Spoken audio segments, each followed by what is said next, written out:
السلام علیکم ورحمۃ اللہ وبرکاتہ۔ کیا حال ہے سب کا؟ الحمدللہ۔ اعوذ باللہ من الشیطان الرجیم، بسم اللہ الرحمن الرحیم، الحمد للہ رب العالمین، الرحمن الرحیم،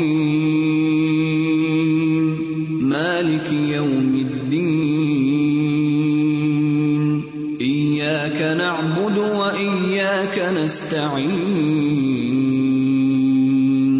اہدنا الصراط المستقیم، صراط الذین انعمت علیہم غیر المغضوب علیہم ولا الضالین،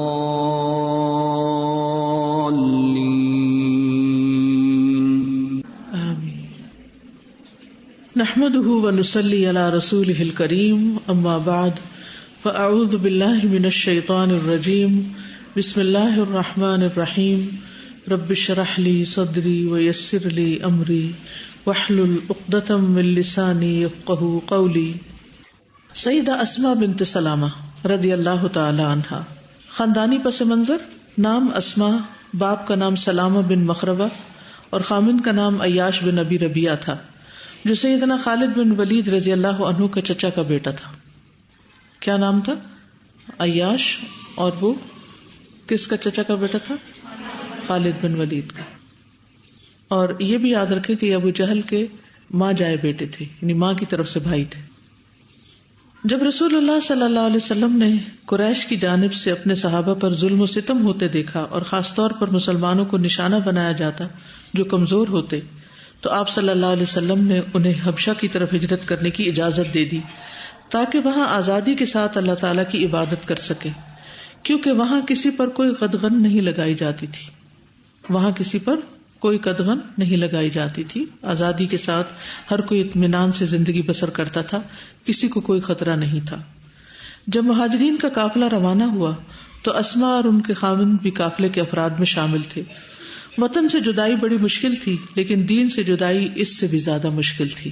عادل حکمران نجاشی کے ملک میں سیدہ اسماء نے ایک بچے کو جنم دیا جس کا نام انہوں نے عبداللہ بن عیاش رکھا۔ والدین بیٹے کی ولادت پر بہت خوش ہوئے۔ اس نومولود نے والدین کی زندگی کو خوشیوں سے بھر دیا۔ مکہ معظمہ کی طرف واپسی۔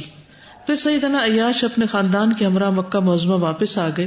جب سیدنا عمر بن خطاب نے مدینہ منورہ کی طرف ہجرت کا ارادہ کیا تو سیدنا عیاش بھی ان کے ساتھ روانہ ہوئے۔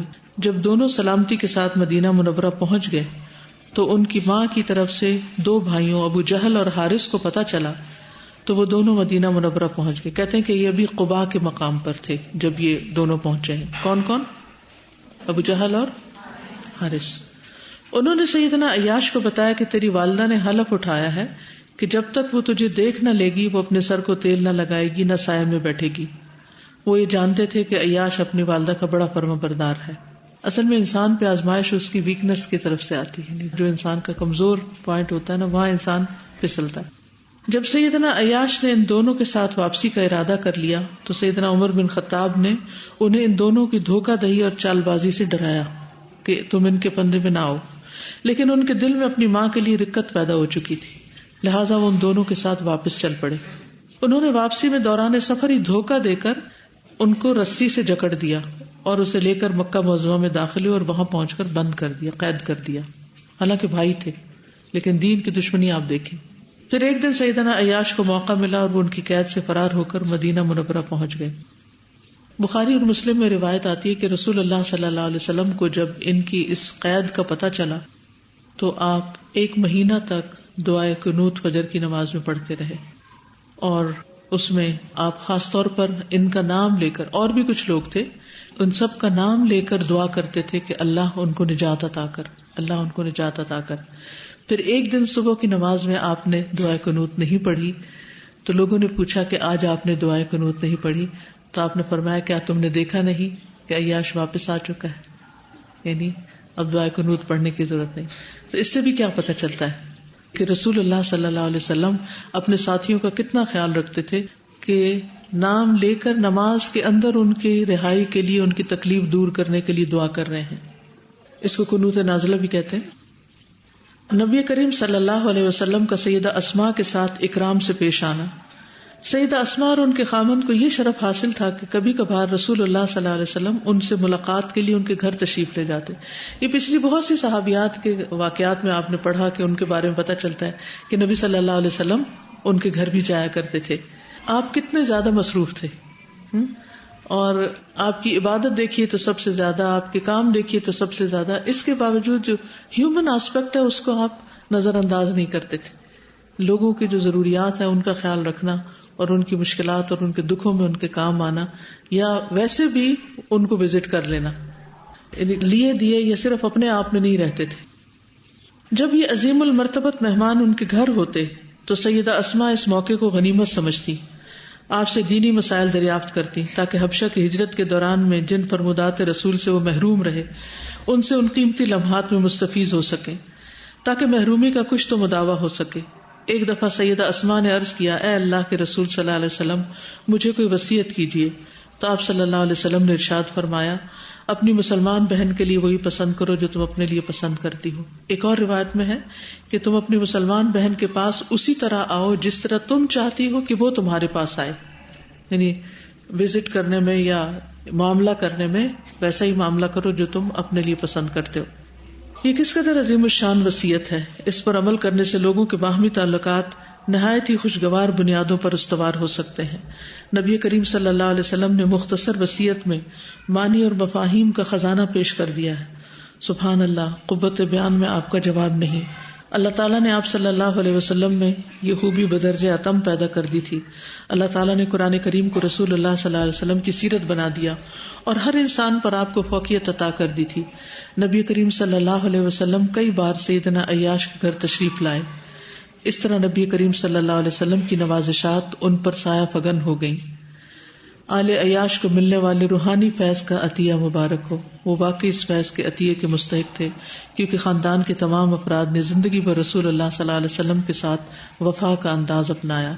اللہ تعالیٰ ان پر اپنی رحمت کی برکھا برسائے اور ان پر اپنا فضل و کرم نچھاور کرے.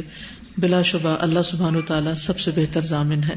بعض روایات میں یہ بھی آتا ہے کہ ان کے شوہر فوت ہو گئے تھے تو اس کے بعد حضرت عبد الرحمن بن عوف نے ان سے شادی کی تھی. جی، کون سا پہلو اور کون سا واقعہ آپ کو پسند آیا اور آپ نے کیا سیکھا اسے؟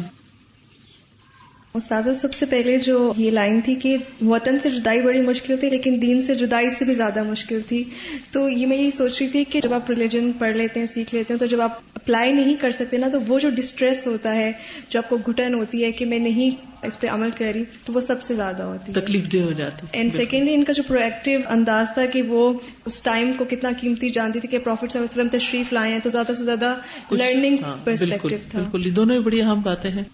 اس سے پہلی بات جو ہے جو وطن سے جدائی، اس میں آپ دیکھیں کہ بہت دفعہ ایسا ہوتا ہے کہ ہمارے سامنے دو چیزیں آ جاتی ہیں. ایک طرف دین ہوتا ہے اور ایک طرف کوئی اور چیز آ جاتی ہے. پھر ہمیں اس میں چوائس کرنی پڑتی ہے کہ ہم دین کو اختیار کریں یا اس کو اختیار کریں. تو ایسے میں استقامت اور ثابت قدمی اور دین کو تھام کے رکھنا، پکڑ کے رکھنا مشکل کام ہے. یعنی دنیا ہاتھ سے چھوٹتی نظر آتی ہے، یا بعض اوقات کسی چیز کی جدائی، چاہے وطن کی ہو، چاہے انسانوں کی ہو، چاہے کسی جاب کی ہو، چاہے کسی ڈگری کی ہو، کچھ بھی ہو سکتا ہے. تو اس میں انسان کو پھر فیصلہ کرنا کس بنیاد پر آسان ہوتا ہے کہ ایک طرف میرا دین ہے. دین سے جدائی زیادہ مشکل اور مہنگی ہے بنسبت کسی بھی دوسری چیز کے. تو یہ اگر انسان معیار بنا لے تو ڈیسیژن میکنگ آسان ہو جاتی. دوسری کیا چیز تھی؟ نبی صلی اللہ علیہ وسلم کی ملاقات کے وقت ان سے سیکھنا. بعض اوقات ہم ملاقاتیں تو کرتے ہیں، جیسے پہلے میں نے عرض کیا کہ نبی صلی اللہ علیہ وسلم لوگوں کے پاس جاتے تھے، خود تشریف لے جاتے تھے، لوگوں کے گھر میں ملاقات کرتے تھے. ہم ملاقات تو کر لیتے ہیں لیکن ان ملاقاتوں میں پھر ہم کرتے کیا ہیں؟ سم ٹائم اتنے ہم اوور ایکسائٹیڈ ہو جاتے ہیں کسی کے آنے پر کہ دنیا بھر کی باتیں کرنے لگتے ہیں اور اس میں سیکھنے اور سکھانے کا پہلو نظر انداز ہوتا ہے. یا پھر اتنے ریجڈ ہو جاتے ہیں کہ ہم کوئی اور بات نہیں کرتے کسی سے، صرف کسی سے مطالبہ کر دیتے ہیں کہ آپ ہمیں کوئی اچھی بات سنا دیں. تو یہ دونوں ایکسٹریمز ہیں. اس میں درمیانہ روی اختیار کرنی چاہیے کہ ضروری نہیں کہ کوئی ہی آپ کو ہر وقت کچھ سناتا رہے. آپ خود کوئی اچھی بات شروع کریں اور اس کی مناسبت سے کوئی دوسرا بھی آپ کے ساتھ شامل ہو جائے گا, پھر تیسرا ہو جائے گا, پھر چوتھا ہو جائے گا, اور اس طرح محفل خوشگوار ہو جائے گی. اور انسانی فطرت میں خیر ہے نا, تو جب اچھی باتیں ہوتی ہیں کسی محفل میں تو وہ بوجھ نہیں بنتی, اور انسان وہاں سے کچھ خیر ہی لے کر اٹھتا ہے اور اس کا فائدہ ہوتا ہے انسان کو. یہ ہوتا نا کہ نجاشی کے پاس لوگ ہجرت کر کے جاتے تھے کیونکہ وہاں کسی پر کوئی قدغن نہیں لگائی جاتی تھی, تو ہم لوگ بھی وہیں جانا پسند کرتے ہیں جہاں ہم کمفرٹیبل ہوں اور کوئی ہمیں کوئی بات نہ کہے, تو ان لوگوں کی محفل میں بھی جانا پسند کرتے.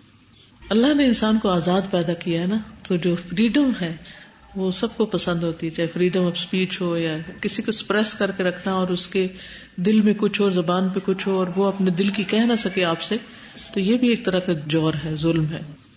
ضرور ریفلیکٹ کیا کریں, غور کیا کریں, اور اپنی طرف سے کچھ ایڈ کیا کریں تاکہ آپ کا بھی حصہ پڑ جائے اس خیر کے کام میں. السلام علیکم.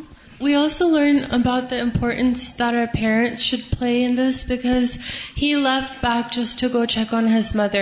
And for us, sometimes we get so caught up in doing even deeni kaam or other studies that we forget, we start neglecting the rights of our parents too.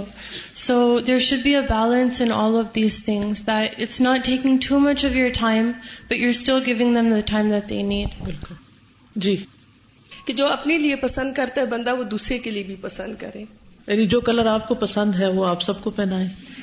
نہیں, کیا مطلب ہے اس کا؟ عملی زندگی میں کیسے کریں گے؟ جیسے کھانا ہے جو آپ اپنے لیے پسند کرتے ہیں وہ دوسروں کو بھی وہی کھلا دے جو آپ خود کھانا چاہتے ہیں.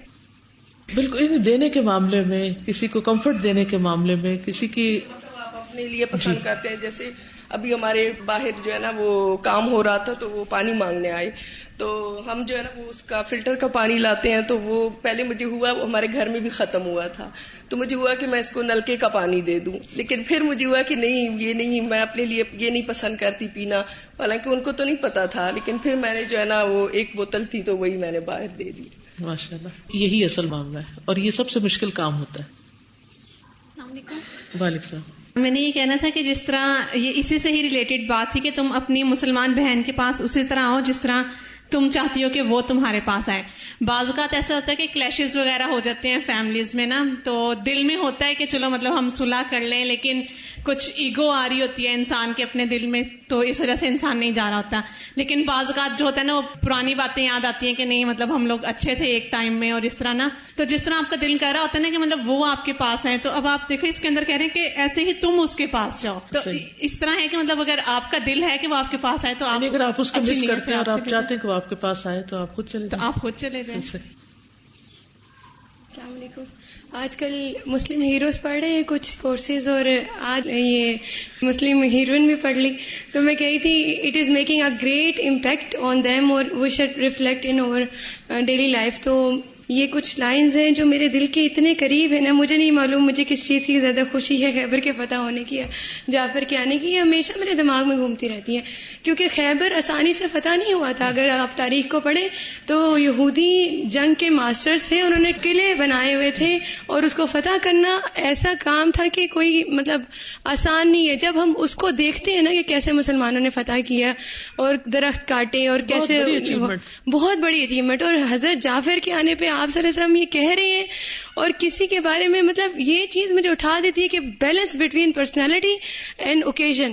لوگ یہ بیلنس نہیں کرتے. جب بہت بڑا اوکیزن ہو, جیسے ہمیں ڈگری مل رہی ہے, کانویکیشن از ارائیونگ, تو لوگ کہتے ہیں نہیں مجھ سے نہ ملو, ابھی I am too busy to attend a convocation, اور اگر بعد میں ملے تو ہم بڑے ریسپیکٹ دیتے ہیں. تو بیلنس کرنا, یہ کوئی شخصیت آ رہی ہے, بس ایک جملہ ہی ہے نا, کیا بات تھی, ایک جملے نے ان کو کہاں سے کہاں پہنچا دیا. جتنی دیر میں آپ یہ کہتے ہیں نا ابھی میں مصروف ہوں اور مجھ سے نہ ملو, اور وہ ایکسکیوزز دے رہے ہوتے ہیں نا, اتنی دیر میں کوئی اچھا بات کہہ دیں, چھوٹی سی بات. اور یہ کہ لوگوں کی ویلیو اوکیزن سے زیادہ ہے. مطلب یہ ٹھیک ہے آپ آرگنائزیشن میں ہیں, آپ کو آرگنائز کرنا پڑتا ہے, لیکن حضرت عمر کا آج کل میں دراصل ایک واقعہ ڈھونڈنا چاہ رہی تھی کہ 2 صحابی تھے, ان کے پاس آئے, انہوں نے کہا میرے پاس اتنا کمرہ بھرا ہو تو میں یہ صدقہ کر دوں, اور دوسرے نے کہا میرے پاس اتنا بھرا ہو. جب میں TQ میں پہلی دفعہ قرآن کورس پڑھ رہی تھی تو مجھے یہ واحد واقعہ جو مجھے سمجھ نہیں آیا تھا سیریسلی, کہ حضرت عمر نے یہ کیوں کہا کہ میرے پاس 2 صحابی ہوں اور وہ کمرے سے بھرے ہوں, ہو میں صدقہ کر دوں. لیکن ایک بندہ جس طرح صحابی ہے نا، جس طرح آپ سے کی وفات کے بعد لوگ نکلے ہیں اور اسلام پھیلائے اور ہم تک پہنچا ہے، تو لوگوں کی تربیت کرنا انسٹیٹیوشن بنانے سے بعض اوقات بہت بڑا اسٹیپ ہے. تو ہمیں ضرور ویلیو کرنی چاہیے آپس میں ایک دوسرے. ماما کی کال آتی ہے ہمیشہ مجھے، تو میں بہت چیئرفلی ان کو کہتی ہوں السلام علیکم امی، کیسی ہیں؟ ٹھیک ہے. تو کل جب میں نے بات کی تو میں نے اینڈ پہ کہا بہت اچھا لگا آپ نے مجھے فون کیا. میری امی کہتی ہے، اور کل مجھے نہیں پتا میں نے کس انٹینشن سے یہ جملہ بولا کہ مجھے بہت خوشی ہوئی آپ نے کال کی، میں آپ کا بہت انتظار کر رہی تھی. وہ کہتی ہے خیر. تو ابھی بات تھی نا کہ تم جس طرح چاہتے ہو کہ کوئی اگر آپ کو بات کرے تو آپ خوش ہوئے، خوشی کا اظہار کرنا چاہیے. تو میں نے ایک فارمل سی خوشی کا اظہار کیا ہے. مجھے نہیں پتا میں نے جملہ کہاں سے سیکھا ہے والا، مجھے بہت خوشی ہے. سازا میں یہ سوچ رہی تھی کہ انہوں نے جب نبی صلی اللہ علیہ وسلم سے یہ پوچھا کہ مجھے کوئی وصیت کیجیے، تو نبی صلی اللہ علیہ وسلم نے جو وصیت کی، تو شاید عورتوں کے اندر یہ چیز زیادہ ہوتی ہے کہ دینے دلانے کے معاملے میں ذرا ادنا ہی چیز دینا چاہتی ہیں، کھلانے پلانے کے معاملے میں بھی ادنا چیز کھلانا پلانا چاہتی ہیں، جو خود کھاتی ہیں وہ نہیں، ذرا تھوڑی لو ہونی چاہیے. اور یہ کہ نبی صلی اللہ علیہ وسلم کی حکمت کہ نبی صلی اللہ علیہ وسلم سے یہ سوال بہت سارے صحابہ کرام اور کافی لوگوں نے کیا ہے، بہت دفعہ سنا ہے حدیث میں، لیکن ہر ایک کو نبی صلی اللہ علیہ وسلم مختلف بات کہتے ہیں. تو پرسنالٹی کو سامنے رکھتے ہوئے، پرابلم کو سامنے رکھتے ہوئے، جو بھی پرسپیکٹو ہے اس کو سامنے رکھتے ہوئے، جس کے جتنے زیادہ فائدے کی ہو اس کو بتائیں. جی استاد یہاں پہ بات ہے نا کہ حضرت عیاش رضی اللہ عنہ جب قید ہو گئے تھے تو نبی صلی اللہ علیہ وسلم نے ان کی غیر حاضری میں ان کے لیے دعا کی تھی. تو مجھے ایک دم ڈاکٹر عافیہ صدیقی یاد آ گئی نا. تو میں نے کہا ہمیں نہیں پتا ان کا کیا ایشو ہے کیا نہیں، بٹ ایک دم مجھے وہ یاد ہے، وہ بھی عورت ہے ماشاءاللہ، حافظ قرآن ہے، ان کی فیملی جب بھی آتی ہے وہ بتاتی ہیں، تو ایسے دل اتنا گھٹتا ہے. تو میں ہمیشہ سوچتی تھی کہ ہم کیسے ان کی ہیلپ کر سکتے ہیں، ہم اتنا بے بس ہیں. تو ابھی جیسے یہ طریقہ پتہ چلا نا، تو جیسے اللہ تعالیٰ نے نا وہ اتنے سالوں کی وش پوری کی ہے کہ ہم لوگ ان کے لیے ایسے دعا کر سکتے ہیں. بہت ان کے بارے میں اس میں صحیح بخاری میں آتا ہے، ابو ہریرہ سے روایت ہے کہ نبی صلی اللہ علیہ وسلم جب آخری رکعت کے رکوع سے سر اٹھاتے تو یوں فرماتے، اے اللہ عیاش بن ابی ربیعہ کو نجات دے، اے اللہ سلمہ بن ہشام کو نجات دے، اے اللہ ولید بن ولید کو نجات دے، اے اللہ ایمان والوں میں سے مستضعفین کو نجات دے. تو اتنی بڑی بات ہے کہ کسی کا نام لے کر اس کے لیے دعا کی جائے. جی اور ہجرت حبشہ کا ذکر آتا ہے تو نجاشی جو ہے وہ عادل حکمران تھا، بار بار یہ ذکر آتا ہے. تو انہوں نے ایک سٹیپ لیا ہے اور ابھی تک ان کا جو ہے وہ ذکر ہے وہ ابھی تک قائم ہے. تو ہمیں بھی جو ہے وہ ایسے کام کرنے چاہیے کہ ہمارا بالکل ذکر خیر باقی رہے. ان کے بیٹے جو تھے عبداللہ، ان کے کچھ غلام تھے جو بہت بڑے بڑے مقامات تک پہنچے. زیاد بن ابی زیاد میسرہ مخزومی مدنی عبداللہ بن عیاش بن ابی ربیعہ کے آزاد کردہ غلام تھے. ابن حبان نے انہیں ثقات میں ذکر کیا ہے اور کہا ہے کہ وہ عابد و زاہد تھے. ہم غلام ہیں اور حدیث کی روایت میں ثقہ ہیں اور عبادت گزار ہیں. امام مالک کہتے ہیں کہ عمر بن عبدالعزیز ان کی بہت عزت کرتے تھے. کس کی تربیت یافتہ تھے. ابن عبد البر کہتے ہیں کہ بہت صاحب فضیلت، عبادت گزار اور ثقافت میں سے تھے. ان کے زمانے میں ان سے افضل کوئی نہیں تھا. پھر اسی طرح ابو جعفر قاری مدنی مخزومی عبداللہ بن عیاش بن ابی ربیعہ کے آزاد کردہ غلام ہیں. ابن سعد کہتے ہیں کہ یہ ثقہ اور قلیل الحدیث تھے اور اہل مدینہ کی قراءت کے عالم تھے، اسی لیے ان کا نام قاری رکھا گیا. نافع بن ابو نعیم کہتے ہیں کہ جب ابو جعفر یزید بن قاء کو ان کی وفات کے بعد غسل دیا گیا، انہی کے بارے میں سن لیجیے غور سے، جب ان کو وفات کے بعد غسل دیا گیا تو لوگوں نے ان کے حلق اور سینے کے درمیان اس جگہ پر مصحف کے صفحے کی طرح کی چیز دیکھی. راوی کہتے ہیں کہ جو وہاں موجود تھا اسے بالکل شک نہیں تھا کہ یہ قرآن کا ہی نور ہے. یعنی اتنا ان کے سینے میں قرآن تھا اور اتنا حلق سے وہ پڑھتے تھے، یعنی صحیح طور پر کہ وہ مرنے کے بعد اس کی علامت دیکھی گئی. ان چیزوں کو کرامت کہتے ہیں نا، کہ جو عام عقل کے اس سے اوپر ہوں، اور اگر سکہ لوگوں کی گواہی ہو تو ان کو ماننے میں کوئی حرج نہیں ہے. یہ کوئی کسی کوشش سے ایکوائر نہیں کر سکتا، اس کے لیے اللہ ہی ہے جس کو جو عطا کر دے کہ اس کے عمل کو دوسروں کے لیے ایک بہترین نشانی بنا دے. آج کل مسلمانوں کے جو حالات ہیں ان میں کیا قنوت نازلہ پڑھ سکتے ہیں؟ پڑھ سکتے ہیں. اسی طرح یعنی فجر کی نماز کے رکوع کے بعد کھڑے ہو کر. السلام علیکم. وعلیکم السلام. قنوت نازلہ فرض نماز میں پڑھیں گے سنت میں؟ فجر فرض کے اندر ہوتی ہے، لیکن یہ کہ پہلے زبانی آتی، کارڈ دیکھ کے نہیں پڑھنی آپ. ٹھیک ہے، اوکے. سبحانک اللہم و بحمدک، اشہد ان لا الہ الا انت، استغفرک و اتوب الیک. السلام علیکم و رحمۃ اللہ وبرکاتہ.